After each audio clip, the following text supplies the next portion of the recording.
muri cyumweru turi gusoza uwo bita Platini ndetse n'uwo bita Neri Ngabo, bamwe mu bahanzi beza dufite kugeza kuri uno munsi mu gihugu cy'u Rwanda babinyujije muri lebo bita Kina Music, nayo nimwe muri lebo nziza cyane kugeza kuri uno munsi, yewe benshi badatinye kuvuga yuko ari iyoboye izindi hano mu gihugu cy'u Rwanda. Bateguye icyo bita listening party yabereye hariya Zalia Court, ni listening party ya album bise Vibranium. Hari ibyamare bitandukanye, abanyacyubahiro ndetse n'abayobozi haba no mu nzego za leta. Twabonye yo bita Coach Gael Bruce Melody, Ambassadeur Olivier Nduhungire, twabonye Minister wa Sport ndetse n'abandi benshi batandukanye. Gusa ariko mubyibuke yuko hariyo na Miss Rwanda 2016 bita Mutesi Jolly. Gusa ariko hari ibyahabereye bikomeye cyane byakomeje kuvugwa cyane ku bitangazamakuru bitandukanye ndetse no ku mbuga nkoranyambaga dukoresha hano mu gihugu cy'u Rwanda. Uwo bita Mutesi Jolly yakomeje kuba inkuru cyane, ushaka kwibaza uti ese byagenze bite? Uwo bita Platini ndetse no bita Neri Ngabo hari ibyo bakoze, Davis yaje gutungurana, King James yarahabaye ndetse n'ibindi byinshi bitandukanye. Nibyo ngira ngo tugarukeho muri iyi minota mike tugiye kubana muri iki kiganiro. Icyo ngusaba ni kimwe gusa, no gukanda subscribe ubundi tukajya tubana buri munsi. Nkwibutsa yuko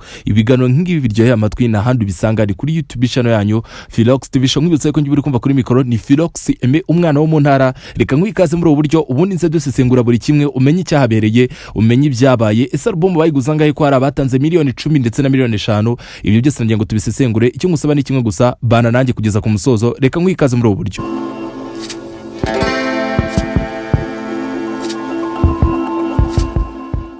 Muri Feliciano Auto Spare Part tubafitiye ibikoresho by'ubwoko bwose, cyane cyane ku modoka zizwi nka Hyundai cyangwa se imodoka z'amakia. Akarusho nuko kubadutumye ibikoresho mu gihe cy'ukwezi kumwe biba bigushyitseho, ndetse n'ababandi bagurisha cyangwa bakagura imodoka z'ubwoko bwose twabatekerejeho. Waba ufite ikibazo cy'BS, aho ntabwo nibagiwe kukubwira ko iyo uguze PS muri Feliciano Auto Spare Part tugufitiye igaraje ry'icyitegererezo ari ryo bita Two System Auto Korea Garage. Kandi akarusho iyo uguze PS tuguhereza garanti. Feliciano Auto Spare Part, igisubizo kuri mwebwe mufite imodoka zananiranye.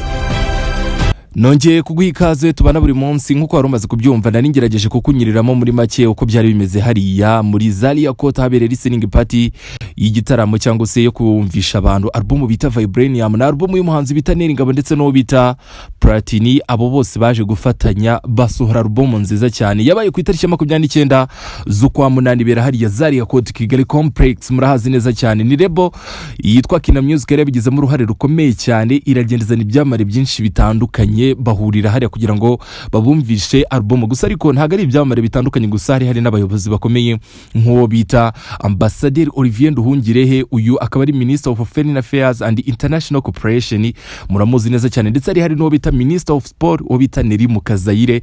Urumva ko byari ibintu byari bishyigikiwe cyane. Gusa ariko sinabo ngabo gusa, hari benshi. Cyo bakoze rero, abahanzi bo bita Platini ndetse no bita Neri Ngabo baraje baririmbira abakunzi babo, babaha izo ndirimbo barazibumvisha. Gusa ariko hari haje aba director babafashije, aba producer, aba manager mu muziki, hari abashoramari ndetse hari n'abandi bose bo mu bitangazamakuru bitandukanye n'abakoresha imbuga nkoranyambaga bakomeye hano mu gihugu cy'u Rwanda. Bamwe mu byamari cyangwa se abahanzi bakomeye twabonye harimo bita King James, Uncle Austin, Bruce Melody, Aline, Sam Davis, Juno Kizigenza, Kivumbi King, harimo Butera Knowless, akaba n'umugore wa CEO wiri ya lebo bita Kina Music bita Clement Ishimwe. Abo bose bari bahari, bari baje gushyigikira bano basore bacu. Gusa ariko hari n'abandi bagabo basanzwe bafite business zikomeye cyangwa se bagira uruhare rukomeye cyane muri izi business z'imiziki, harimo nko bita Coach Gael, manager 155 EM, harimo n'umuvandimwe bita Kenny Mugarura, hari manager bita Alex Muyoboke, hari uwo bita Claude Uhuje Imfura, manager uwo bita Bwiza, hari umunyarwenya bita Comedie cyangwa se umunyarwenya bita Nyakso, hari Miss Rwanda 2016 bita Jolly Mutesi, ndetse hari na producer Ele, hari uwo bita Nisbeat, hari director Gadi Medisari ndetse n'abandi benshi batandukanye. Gusa ariko hari ikindi kintu ukwiye kumenya, Vibranium ni album iri indirimbo zikozwe mu buryo butandukanye, ari injyana zitandukanye. Ubwo harimo indirimbo zikozwe mu buryo bwa Afrobeat, hari indirimbo zijya kugenda nka zimwe ziringara, harimo amazuke ndetse n'ubundi buryo bwose bw'indirimbo tuzi mpuzamahanga bukomeye cyane. Gusa ariko hari ikindi kintu wamenya, uwo bita producer Clement niwe muntu wakoze akazi gakomeye cyane kuri za ndirimbo inyinshi. Gusa ariko hari ikindi kintu ugiye kumenya, hari abandi ba producer bamufashije barimo uwo bita Mamba, Davidenko, Element ndetse abo nibo baje kugira urundi ruhare rukomeye cyane. Gusa ariko zimwe mu ndirimbo ziri kuri album bita Vibranium harimo indirimbo bita Alavi, imwe yamaze kugera muri town rwose, yamaze gubita imiriro, mwagiye mubona mu top 10 menshi atandukanye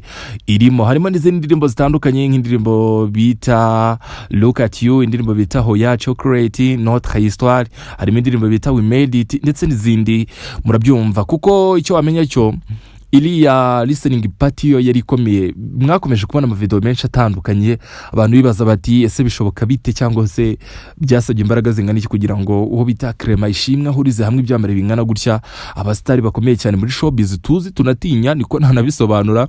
Gusa ariko icyo wamenya cyo Platini hari igitangazamakuru kimwe yaganira na cyavuga yuko igitekerezo kira projet n'ubundi ntago ari ikintu cyagoranye cyase, kuko yarasanzwe afitanye umubano n'uramujama wo bita Neringabo, ni ibintu byaturutse kuri vibe ndetse n'uburyo bahuza ibintu birangira bayikoze. Gusa ariko hari ikindi kintu umenya, wamenya cyangwa se ukwiye gukunda kuri iyi album.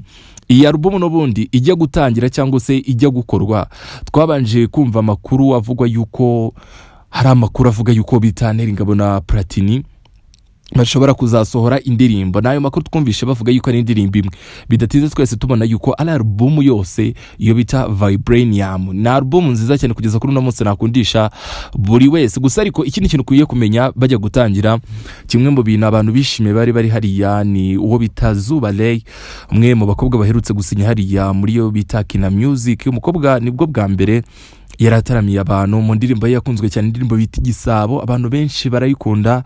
Iyo ndirimbo murayizi neza cyane, byari ibintu byiza cyane cyangwa se bisa neza kumubona kuri stage ku nshuro ya mbere yataramiye abantu, biba n'amahira ataramira abantu bakomeye cyane ndetse bibyamambare bafite n'izina rikomeye cyane, urumva ko byari ibintu bisa neza.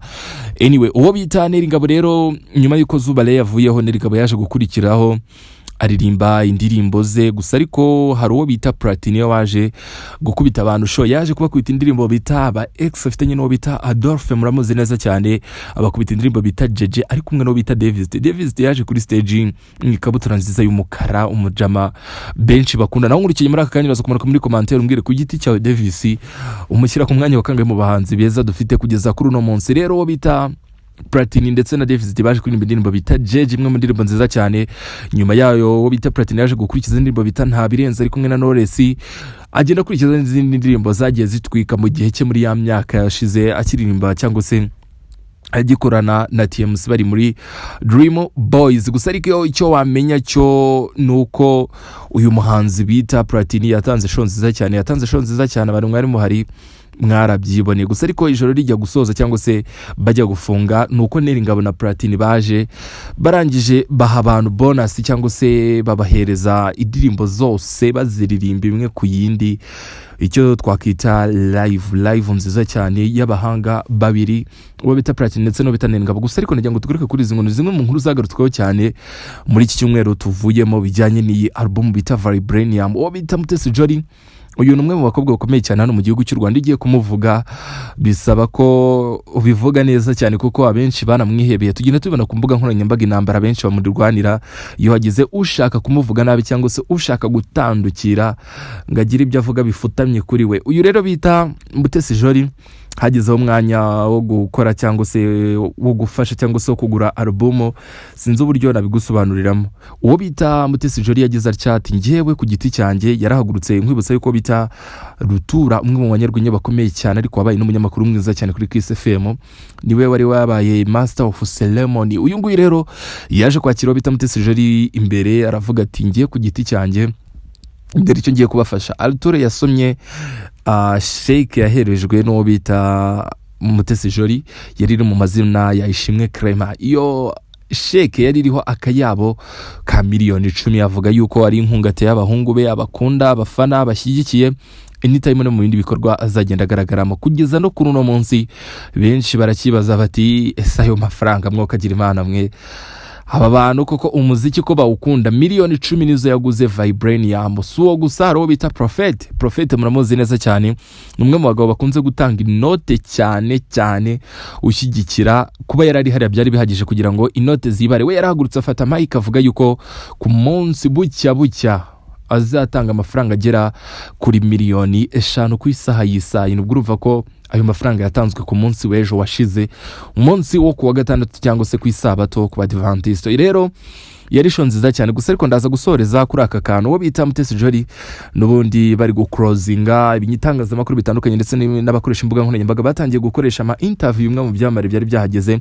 Mutesi Jolly urumva ko kumuprofita nta kindi no guhera ku nkuru ze zimuvugwaho kuko sabanika kenshi mu bitangazamakuru. Umwe mu banyamakuru bita Freddy muramuzi neza cyane, umwe mu banyamakuru bakomeye cyane Isibo ndetse na The Choice Live. Uyu nguyu yaje kumubaza ku kijyanye na Luguma, amubaza ati se urwo rukundo rwo uraruvuga iki? Aravuga ati nta kintu yavuze, nako sinajya kubitindaho, nta kintu kizima yavuze kuko sinavuga ko so gupfobya ibyo yavuze, ariko ku kijyanye no kumva yuko harimo akantu k'urukundo muri make asa nkaho yabihakanye. Abajwe ko bita Muhozi, umwe mu bagabo bakomeye cyane kunze kumwandikaho post nyinshi ndetse bigeze no kumutumira muri anniversaire ariko ntaje kuhagaragara. Jolly bamubajije aravuga ati ni umugabo nyine tumufata kuriya namwe mumufata, ni umugabo ukomeye cyane. Jolly mu bisubizo bye byiza byandi byuje ubwenge nkuko benshi bajya babisobanura avuga bati birakwiye kumukuramo amagambo yari yose nubwo buryo yabasubijemo. Gusa ariko muri make ngira ngo turebere hamwe imwe mu byaranze icyo bita listening party ya Vibranium, imwe muri album nziza cyane kugeza kuri uno munsi abantu bagomba kwitega byinshi bizayivamo. Icyo nakubwira cyo kumenya kuri album nuko imwe mu ndirimbo bita I Love You yamaze kugera hanze iri gutwika, hari n'indi bita Hoza nayo iri out, abantu bari kwivibinga umunsi ku munsi ijoro n'amanywa bari kumwe n'inshuti cyangwa se abavandimwe ndetse bari no mu mirimo itandukanye. Ndagushimiye cyane twe turi kumwe muri akanya nge nk'ibisanzwe ni Philox Aime umwana wo mu ntara, kandi subscribe tujye tubana buri munsi. Nkwibutsa yuko ibiganiro ngibi biryoheye amatwi n'ahandi bisangane kuri YouTube channel yanyu Philox TV. Reka tuzahore mu kiganiro cy'ubutaha, kandi ukeneye no kunkurikirana kuri platform zose zitandukanye hose ni Philox Aime, kandi subscribe. Ndabakunda abantu banjye.